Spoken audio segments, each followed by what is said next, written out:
right, we're reading first from our Dinosaur Devotions by Michelle Metlock Adams and illustrated by Denise Turu, by Tommy Nelson Published. And, all right, Danny, what is it?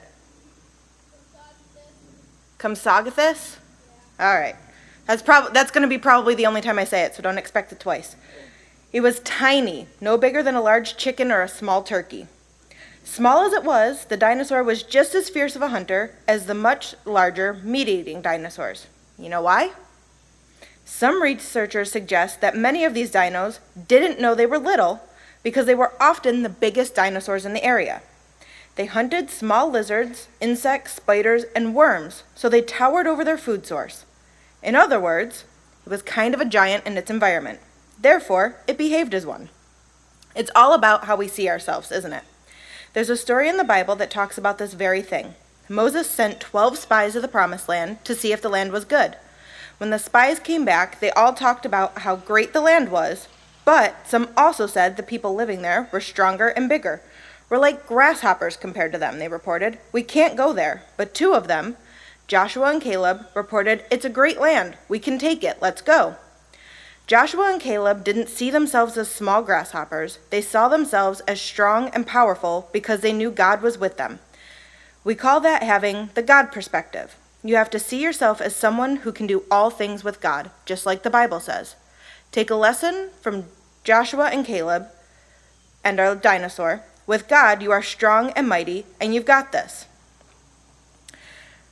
So Matthew 19:13 through 50 says, "The people brought little children to Jesus for him to place his hands on them and pray for them, but the disciples rebuked them. Jesus said, 'Let the little children come to me, and do not hinder them, for the kingdom of heaven belongs to such as these.' When he placed his hands on them, he went from there." And in Matthew 18:2 through 6 and 10 and 11, he says, "He called the little children to him and placed the child among them. And he said, 'Truly I tell you, unless you change and become like little children, you will never enter the kingdom of heaven.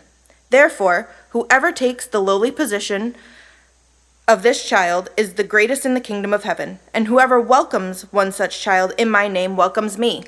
If anyone causes one of these little ones, those who believe in me, to stumble, it would be better for them to have a large millstone hung around their neck and to be drowned in the depths of the sea.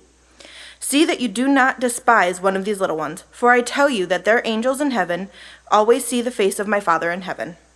And finally, in 1 Timothy 4:12 it says, "Do not let anyone look down on you because you are young. Set an example for the believers in speech, in conduct, in love, in faith, and in purity." Those verses and so many others tell us how special children are to Jesus. We may be small, but small does not equal unimportant or insignificant.